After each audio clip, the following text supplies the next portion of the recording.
এই নিয়ে আবারও খুব গুরুত্বপূর্ণ আপডেট। তো ভিডিওটি 1 সেকেন্ডের জন্য স্কিপ করবেন না, পুরোটা দেখবেন। আর আপনি যদি আমাদের চ্যানেলের নতুন দর্শক হয়ে থাকেন এবং চ্যানেলকে সাবস্ক্রাইব না করে থাকেন, তো অবশ্যই চ্যানেলকে সাবস্ক্রাইব করবেন এবং আমাদের পাশে থাকবেন। তো ভিডিওটি শুরু করা যাক। তো প্রথমে দেখেন, বাজেটে ডিএ বৃদ্ধির জল্পনার মধ্যেই বিরাট মন্তব্য সরকার পক্ষের। সরকারি কর্মীদের কাছে মহার্ঘ ভাতা সহ অন্যান্য ভাতা খুবই গুরুত্বপূর্ণ।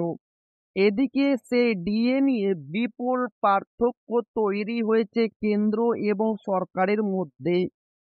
গত বছর শুরুতেই কেন্দ্রীয় সরকার কর্মীদের 50% করে ডিএ দেওয়া শুরু করেছিল এবং কয়েক মাস যেতে লক্ষ্মী পুজোর দিন কেন্দ্রীয় সরকারি কর্মচারীরা 53% হারে ডিএ পাওয়ার ঘোষণা করে দিয়েছিল। এদিকে কেন্দ্রীয় সরকারি কর্মচারীদের ডিএ বৃদ্ধির ফলে পশ্চিমবঙ্গের সরকারি কর্মচারীদের সঙ্গে পার্থক্য বৃদ্ধি পায় অনেকটাই। এতদিন যে ব্যবধান 36% ছিল, এখন সেই ব্যবধান আরও 3% বেড়ে হয়েছে 39%। কারণ রাজ্য সরকারি কর্মচারীরা এখন 14% হারে ডিএ পান। গত বছরের ডিসেম্বরে পার্ক স্ট্রিটে বড়দিনের উৎসবের উদ্বোধনে গিয়ে এপ্রিল মাস থেকে ডিএ বৃদ্ধির কথা ঘোষণা করেছিলেন মুখ্যমন্ত্রী মমতা বন্দ্যোপাধ্যায়। এরপর গত এপ্রিলে শেষবার রাজ্য সরকার ডিএ বৃদ্ধি করেছিল রাজ্য সরকারি কর্মচারীদের। তখন 4% হারে ডিএ বৃদ্ধি করা হয়েছিল। এদিকে বছরের পর বছর ধরে কেন্দ্রীয় হারে ডিএ বৃদ্ধির দাবিতে আন্দোলন করে চলেছে বিভিন্ন সরকারি কর্মচারীদের সংগঠন। এমনিতে কেন্দ্রীয় সরকারি কর্মচারীদের থেকে ডিএর ফারাক অনেকটা হওয়ায় রাজ্য সরকারি কর্মচারীদের মনে প্রবল ক্ষোভ তৈরি হয়েছে। আর তার উপর আরেক দল আবার ডিএ বৃদ্ধি না হওয়ায় সরাসরি কেন্দ্রীয় সরকারকে দাবি করছে।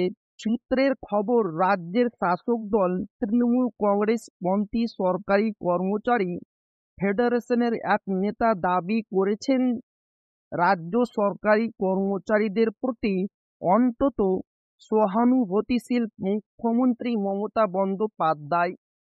তিনি সর্বদা চেষ্টা করেন কর্মীদের দাবি মেটানোর, কিন্তু পশ্চিমবঙ্গ সরকারের সঙ্গে বঞ্চনা করছে কেন্দ্রীয় সরকার। প্রাপ্য টাকা দিচ্ছে না, যার ফলে রাজ্য সরকারের ডিএ বৃদ্ধি পাচ্ছে না। তাই সেই বকেয়া টাকা আদায়ের জন্য সব রাজ্য সরকারি কর্মচারী সংগঠনকে আন্দোলনে নামার আর্জি জানিয়েছেন তিনি। তার বক্তব্য, কেন্দ্রীয় সরকার থেকে রাজ্য সরকার যদি সমস্ত বকেয়া টাকা পেয়ে যায়, তাহলে রাজ্য সরকারি কর্মীদের ঠিকমতো বকেয়া মিলবে। এদিকে বিভিন্ন সরকারি কর্মচারীদের সংগঠন নবান্ন অভিযান থেকে শুরু করে অনশন প্রতিবাদ মিছিল করলেও কোনোটিতে কাবু হয়নি রাজ্য সরকার। নিজের সিদ্ধান্তে অটুট রয়েছে। এদিকে আর কিছুদিন পরে রাজ্য বাজেট ঘোষণা হতে চলেছে। তবে এবার আশঙ্কা করা হচ্ছে বাজেট ঘোষণার মাধ্যমেই হয়তো সরকারি কর্মীদের ডিএর পরিমাণ বাড়ানো হবে। আসলে বছর ঘুরতেই বিধানসভা নির্বাচন।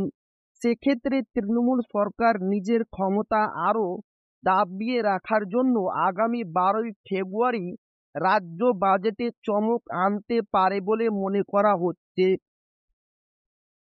যেখানে সাধারণ মানুষের বিভিন্ন প্রকল্পের টাকা বাড়ানোর পাশাপাশি আশঙ্কা করা হচ্ছে সরকারি কর্মীদের ডিএ বৃদ্ধির। তো এই ছিল ডিএ নিয়ে খুব গুরুত্বপূর্ণ আপডেট, যা আপনাদের মাঝে শেয়ার করলাম। তো ভিডিওটি ভালো লাগলে অবশ্যই আপনার বন্ধুদের শেয়ার করবেন, যাতে তাদের উপকার হয়। আর আপনি যদি এখনো আমাদের চ্যানেলকে সাবস্ক্রাইব না করে থাকেন, তো অবশ্যই চ্যানেলকে সাবস্ক্রাইব করবেন এবং আমাদের পাশে থাকবেন। তো আবারও দেখা হবে ডিএ রিলেটেড খুব গুরুত্বপূর্ণ ভিডিওতে।